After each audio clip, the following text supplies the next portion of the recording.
Hey, welcome everybody. This is John Palmer, Dutch Doctor Speed Selling. This is Raging Verbalist. This is Raging Verbalist number 229. For those of you who are counting and those of you who are new, welcome. You've been here a while. Glad that you're here. We are on YouTube and Facebook, so that's a good thing. Hit that like button, hit subscribe so you never miss one of these. Just so you know, Raging Verbalist is my take on a specific topic and what's going on and what I see out there. And of course, the person to ask me the questions, to get in there and just dig deep on these things is the ever lovely Sandra. Welcome, Sandra. Hello, how are you doing today? Doing well and just excited about our topic and what's going on. I mean, we're getting closer to that summertime thing going down That's soon, right. right? That's So right. yeah, It'll be good. great. All right. So what are we talking about today? What are we talking about? All right, so no degree, no problem. So, what do you think of this new trend of companies hiring someone without a degree? It's probably a long time coming, and it's kind of interesting because, of course, I just have been always surprised and shocked at where somebody says, "Well, you have to have a degree," and I understand why they were that way. It was an easy point for human resources people to have kind of cutoffs. So if somebody, and I'm not talking about like the shorts that you take a pair of perfectly good jeans and cut off the. No, I'm talking about that you would just have this easy way to say, yep, you don't have a degree, you can't do this for whatever reason. And a degree was a way to prove that you actually could make it through something in some period of time, no matter what. And but I do think it's a more enlightened view, especially in light of how the world has changed dramatically. So I think it's probably a good trend, as long as people don't get lazy about it, because I've seen perfectly good degreed people who really suck at their jobs because, well, I don't know what they were really doing when they were in school, but sure didn't seem like they were studying what they were supposed to be. And does this trend make any sense? Since the pandemic, we've had a hard time. Everybody's having a hard time finding someone to come work for them and get the right person for the right job and have them stay, right? It was a giant reset, and that reset has put us on a different path, different trajectory, as I've always called it.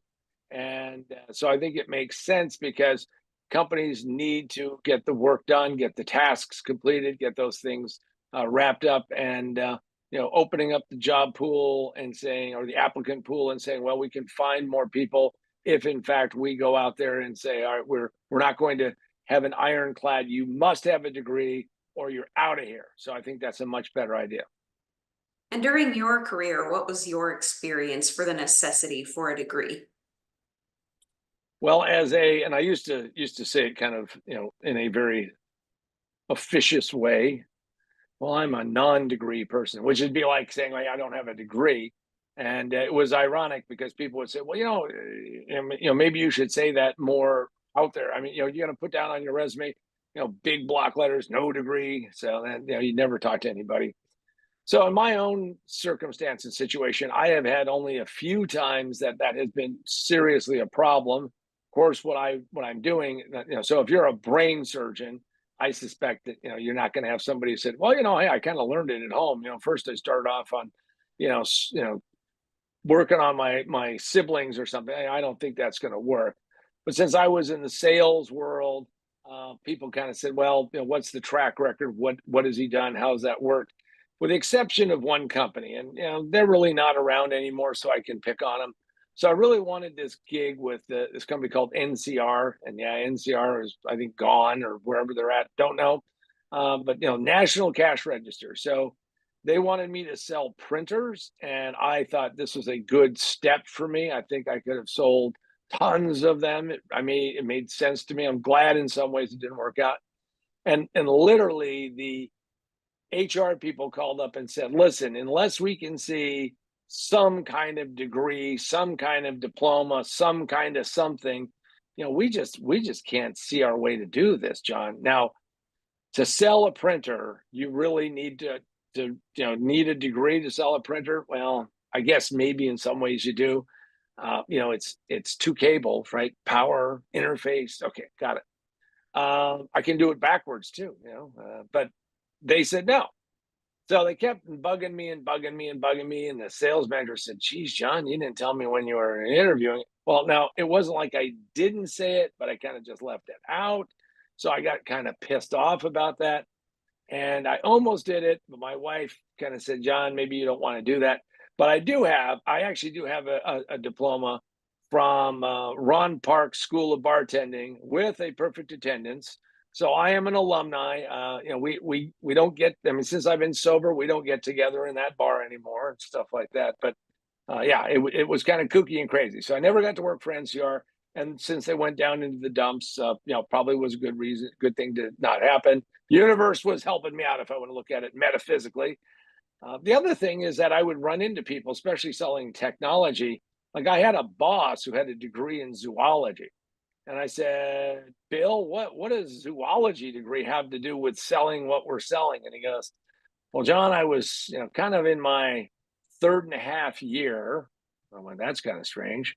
Well, I mean, I kind of goofed off and, went on a bender and, yeah. So I was 3.5 years into a degree and didn't look like I had enough. So I went down and met with you know, the counselor at college and they said, "Well, look, if you just take these 4 classes in zoology, we can get you a degree in zoology like next semester and you'll graduate with your class." So he had a degree in zoology. As far as I know, the closest he ever came to knowing what something was is, you know, you remember that little kids thing where you could just pull the thing and it goes, and the cow goes moo. Well, he probably had the Serengeti Plains version, and the hyena goes what, and the wild boar says what. I mean, that's so he had that. So it didn't make any sense to me. All right. And is this a reversal of a long-standing trend? I think it is because there was a time when everybody wanted to just keep upping and upping and upping the standards. So I was the evangelist for the spinoff of MIT, and I'm flying all over the place, and end up sitting next to this woman, and she worked for Intel. She was in human resources, and we were talking about standards and what Intel was doing, and we'll leave her name out of this thing. And as we're having this discussion, because we're flying from Boston to LA, I mean, it's a long freaking flight, and you're sitting there next to the person. Well, I like to talk to people. So we're talking, and she goes, "Well, one of the things that we're doing at Intel," and she had a PowerPoint stack, and she started showing me that how Intel this was their project to up the quality of the people they had.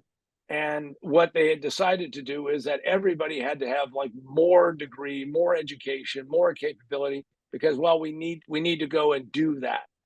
And I said, "What are you talking about?" And she goes, "Well, listen, even somebody who cleans the floors and does the maintenance at the buildings, because they're all also Intel employees, they have to have at least a 2-year associate's degree to do that."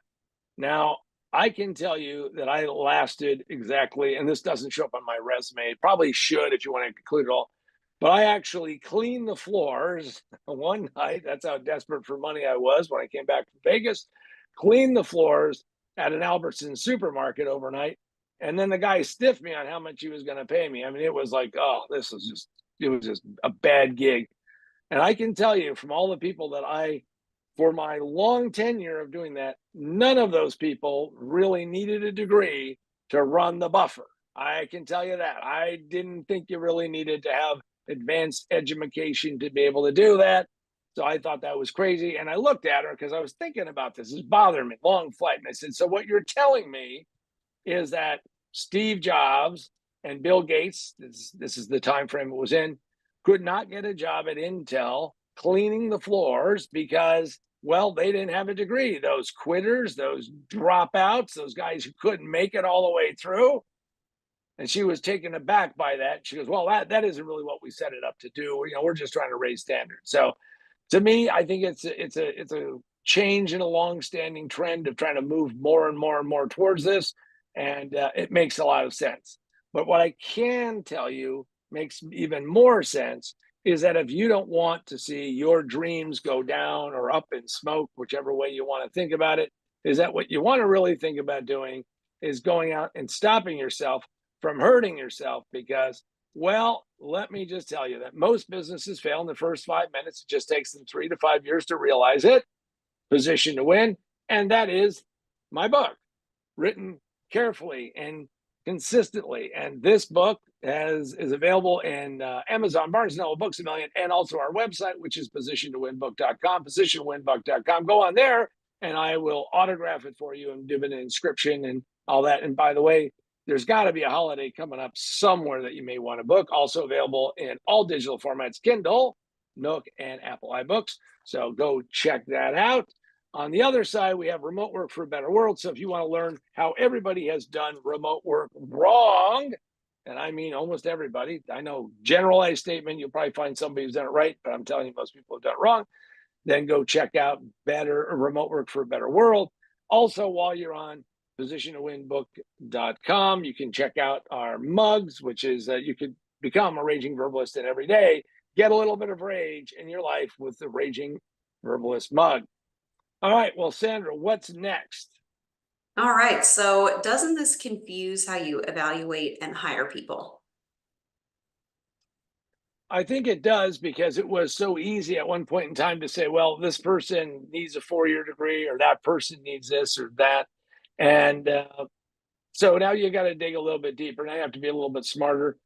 The thing that always surprised me was watching how people would write up a job description. And that job description is they were really looking for what I would call a 3-legged tap dancing mule. And that's always hard to find. So, give you an example. Had a client or customer who was building a supercomputer and they were out hiring salespeople. So I got to know the CFO quite well. We were sitting there one day at lunch. He pulls out the sheet of paper and he goes, "This is the job description that Human Resources has put together." Now they were funded, up the wazoo with a lot of money. And what it said is that they wanted somebody who had high levels of math skills. I mean, it would be great if they had a full degree in math, but a minor in math. And then, and my brother has a minor in math, as far as I can tell. And on the other side, they wanted somebody who had met quota, exceeded quota, like for the last 5 years and had been selling. Now, I'm not saying that there aren't roving bands of mathematicians who are out there selling timeshares. I'm not saying that. I'm not trying to cast dispersions on it, but I'm just saying that that is a job description that makes no sense to me because, well, those two things are in conflict with each other and stop them from going on. So what happens is that you're going to have to interview people differently. And I think that that's very important. And having fired lots of people and doing turnarounds and then having to hire people, I always made sure that I interviewed them. And I will share a little bonus for everybody. If you're going to hire somebody, it's really important. Have a meal with them because you'll see how decisive they are, how caring they are, and how smart they are all in one meal. But that's for another time. And didn't you say never hire a Harvard MBA? So I'm standing in stage in Chicago, and there's several hundred people in the room. And I sit there and say, well, one of my rules is never hire a Harvard MBA. Now, of course, I get the audience for the most part to clap for that because this is not an august, esteemed audience. So these people are sitting there going, yay. Now, it turns out there were like a half dozen Harvard MBAs. Now, here's my experience. Harvard MBAs, they really aren't like a really physical, group. They're not going to come and attack you and everything. And the reason why I said it, it's the principle of the sharp edge of marketing. If you are ever going to learn how to do marketing and sales really well, you have to have a sharp edge because that sharp edge, and it should be a way to delineate, fancy word, separate those people that you want to do business with the other people. Now, how many times would you say, well, I work with a variety of different companies and I find that I can really help just about anybody, blah, blah, blah, blah, blah. But if I say, don't hire a Harvard MBA, I end up getting a bunch of people who are not Harvard MBAs who go, wow, that's right. And they remembered it, which was the whole point of it. But there was a backstory to it because I worked for a couple of Harvard MBAs, great, nice, smart people. However, what they learned by reading all those case studies, what they did with all of that is that they had this belief that's, I guess, the only way to say it. This belief that what was going to happen is that spontaneous combustion. By the way, if you don't know what that is, spontaneous combustion is where you put things together. Fire changed how us as a species operate on this planet every day. We're worried about fire because fire not only burning for us, but making sure the lights are on. So what do we have to do is that if you believe in spontaneous combustion, is you take fuel and oxygen and a heat source and you put them in close proximity and you say, okay, guys, do your stuff. Well, that isn't what happens. So that's where I came up with never hire a Harvard MBA. By the way, I've had several clients who have been Harvard MBAs, nice people, but they actually understood what I was trying to say. And do you think there's still value in someone going out and getting a degree? If you know why you're going to get a degree, if you have it in your head of what you're trying to accomplish and what you're trying to learn, the purpose of what college does is college allows somebody else, not you, to have put together this curriculum, this list of courses that you need to take to make you a better and well-rounded person. I can tell you that for the most part, people go through and learn something. Well, and I'll pick on the marketing side. Astonishing how many people I have talked to who have a degree in marketing who don't know some of the luminaries, some of those people who were amazing at marketing, who did so many things in marketing and all of that. They have virtually no knowledge of that. So in that regard, I get a little bit concerned. I think there's value in it if you're not a self-starter, if you're a person who's kind of lost, if you're not going to go and hammer away at it every day. It's a mechanism to force your brain to really think through some of these things and get that. However, you only get out of it what you put in it. And I've met a lot of people who I have hired. I've met a lot of people who I fired, more people I fired who have a degree and don't use it. The point of it is that a degree has a great deal of value to somebody who cherishes to learn and to experience it and become really good at it.